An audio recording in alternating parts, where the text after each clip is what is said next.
आता आपण आहेत ओंकारेश्वरच्या ब्रह्मपुरी घाटावरती. इथं बघा सगळ्या बोटच खाली.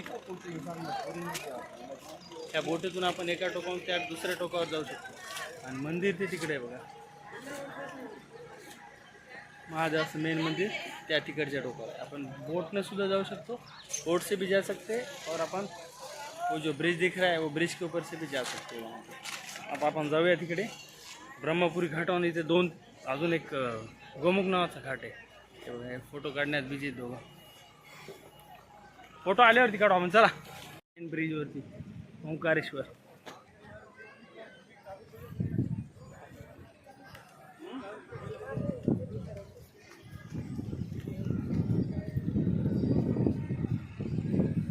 नवीन येणारे लोक फोटो सुद्धा काढतात इथे.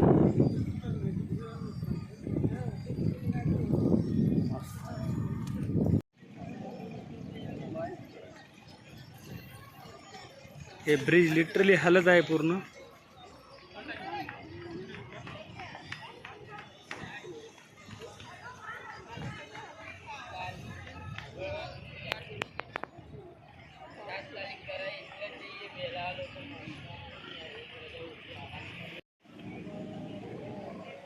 इथला खडक बघा किती सुंदर आहे, सोन्यासारखा चमकत आहे.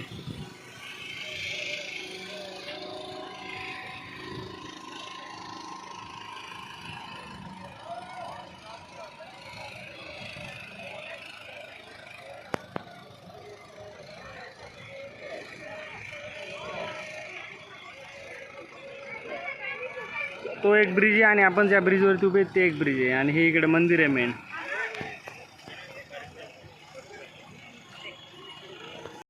आता आपण चाललो मेन दर्शनाच्या तिकडे ओंकारेश्वर भगवानच्या. हे साईडने आपल्या नर्मदा नदी आहे. हे आत्ताचा ब्रिज, ज्या ब्रिजवरून आपण आलो. आणि हे पूर्ण कॉरिडॉर जिथून आपण आता पायी चालणार आहोत.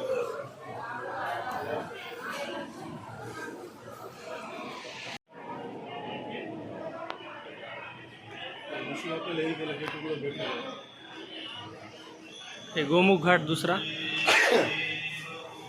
ते ब्रह्मपुरी घाट जिथून आपण आलो. त्या ब्रिजवरून आपण तिथून असं मेन गर्भगृहाकडे चाललो आता. आणि तो तिसरा ब्रिज ओंकारेश्वरचा. आणि पाण्याचा प्रवाह बघा किती जोरात आहे इथे.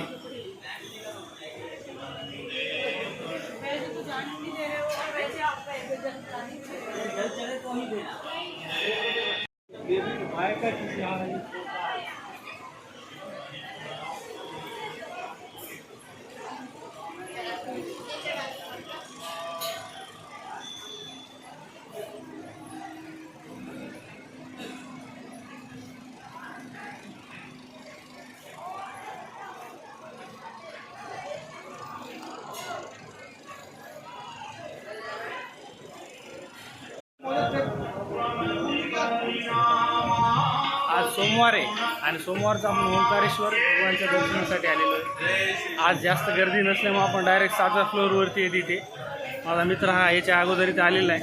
त्याने सांगितलं की 7 मजले आपल्याला वेटिंग करून ओंकारेश्वर भगवानच्या मेन गर्भगृहामध्ये जावं लागत असतं.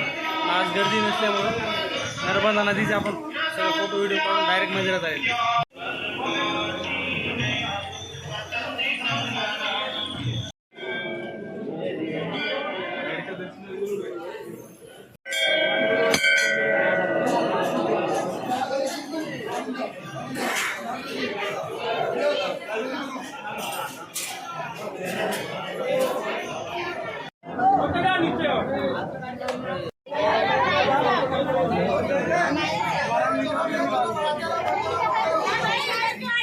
बुजुर्गों को बेचारे को और परेशानी है।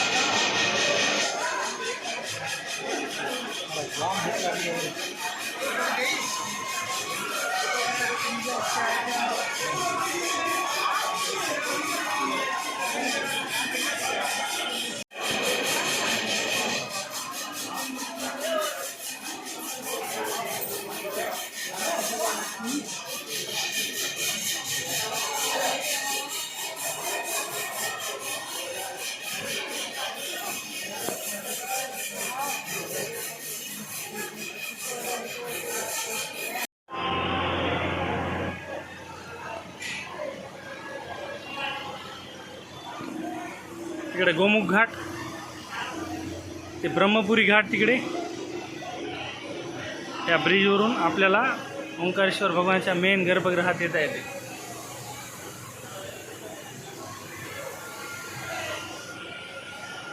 ही नर्मदा नदी.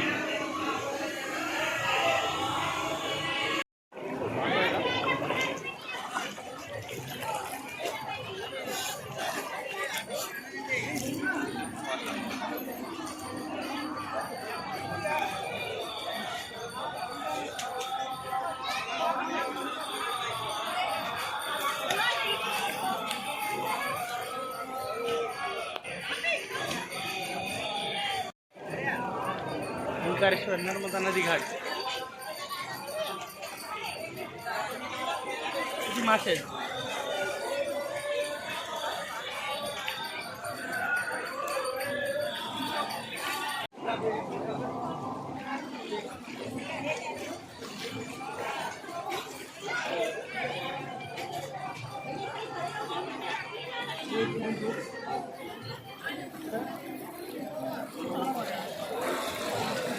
गोमुख घाट, ही नर्मदा नदी आहे आपली. आणि आपण ओंकारेश्वर भगवानचं आता सुंदर प्रकारे दर्शन केलं. आज सोमवार आहे आणि आज तारीख आहे 6 ऑक्टोबर. मस्तपैकी दर्शन झालेले आज सोमवार. इथं माशा बघू शकता तुम्ही त्या पाण्यामध्ये किती मासे.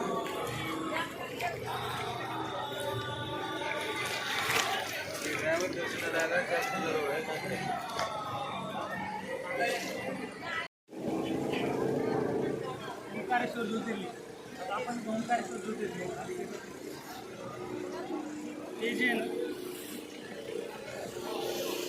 नर्मदा घाट आहे. नर्मदा घाटाच्या नंतर तिकडेच आहे तर तो ब्रह्मपुरी घाट आहे. ह्या ब्रिजवरून आपण वरी डायरेक्ट इथं मंदिरामध्ये येतो. हे बघा सगळ्या इथं सगळ्या बोटच दिसेल तुम्हाला. त्या बोट 50 रुपयामध्ये आपल्याला या टोकावरून नर्मदा घाटामध्ये तिकीट नदीच्या या टोकावरून त्या टोकाला. ओंकारेश्वर हे 12 ज्योतिर्लिंगापैकी एक आहे. ते मध्य प्रदेशमधील खांडवा जिल्ह्यात येतं. 2 नद्यांचा संगम आहे. आणि असं म्हणलं जातं की भगवान शिवजी रोज तिन्ही लोकांमध्ये भ्रमण करून विश्राम ज्यावेळेस करायची वेळ येते तेव्हा सायंकाळी ओंकारेश्वर ज्योतिर्लिंगामध्ये येत असतं असं मान्यता आहे. नर्मदा आणि कावेरी या 2 नद्यांचा संगम आहे. किती सुंदर असा प्रवाह आहे पाण्यातून. इथं आपण किती पण वेळ बसून असं या नदीकडे बघतच बसू शकतो. आपण विहंगम असं दृश्य एकदम मस्तपैकी. या जहाजामध्ये बसून पण आपण फिरू शकतो.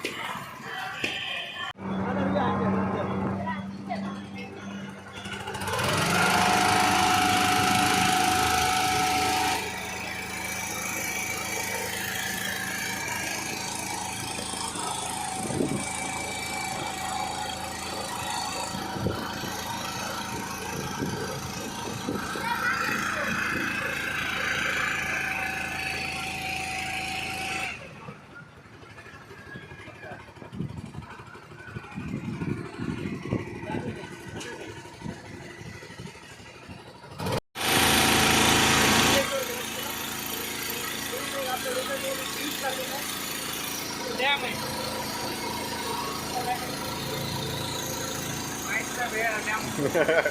डॅम चालू पूर्ण प्रकारे पाणी सोडलेलं नाही. या नदीचा प्रवाह अजून थोडा झाला. पाणीचा प्रवाह दाखवतो.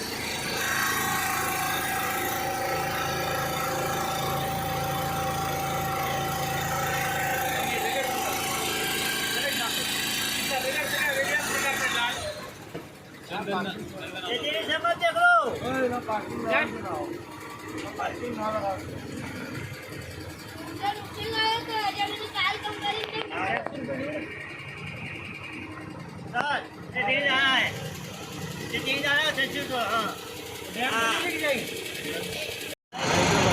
बोटीमध्ये आणि बोटीमधून आपण नर्मदा नदीचं भ्रमण करत आहोत. त्याच्यामध्ये आपल्या ते तिन्ही जे काही घाट आहेत या नर्मदा नदीचा जे संगम आहे ते तिन्ही पण दाखवून आणतात. त्या बोटीचा चार्ज 150 रुपये आणि प्रायव्हेट बोट 700 रुपये चार्ज घेतो.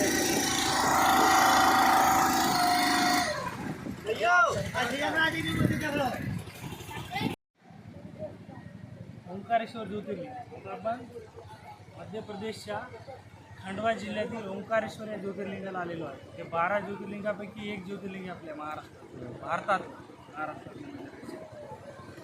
हे मांधाता बेटावरती हे पूर्ण बसलेलं असल्यामुळं आणि या बेटाचा जे आकार आहे ना पूर्ण ओम या आकाराचा आहे. आपल्या हिंदू धर्माच्या ओम या आकाराचा असल्यामुळं त्या आकारामुळे ह्या गावाचं नाव ओंकारेश्वर हे पडलेले आहे. आणि तो 2 नद्यांचा संगम होते तिथे आपली नर्मदा कावेरी या 2 नदीचा संगम या इथं होते ओंकारेश्वर आणि तर 2 आहेत ममलेश्वर आणि ज्योतिर्लिंग हे दोन्ही ज्योतिर्लिंग एकच असल्यामुळं जे भगवान शिवची पूजा करतात ते ओंकारेश्वर. आपल्या हिंदू धर्मामध्ये असं मानलं जातं की भगवान शंभू आपले ज्या पूर्ण भारताचं पूर्ण 3 लोकांचं भ्रमण करतात त्यावेळेस सायंकाळच्या टायमाला विश्रांतीला ते ओंकारेश्वर इथंच येतात. डॅम पण आहे ते डॅमचे अजून पूर्ण दरवाजे सोडलेले नाही आहे. पाण्याचा प्रवाह आज पण खूप जोरात आहे. बघा किती मस्त एवढा असा पहाड आहे. त्या पहाडावरती सुंदर अशा पहाडावरती झाडं वगैरे हे मेन ब्रिज आहे. ब्रिजवर या एका टोकावरून आपण दुसऱ्या टोकाला मंदिराच्या तिकडे जाता येते आपल्याला.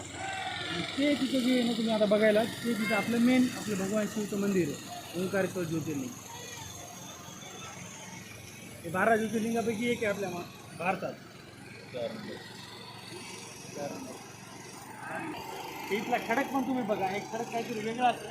आपण पूर्ण महाराष्ट्रात भारतात जे बघतो ते वेगळंच आणि काहीतरी वेगळंच आहे.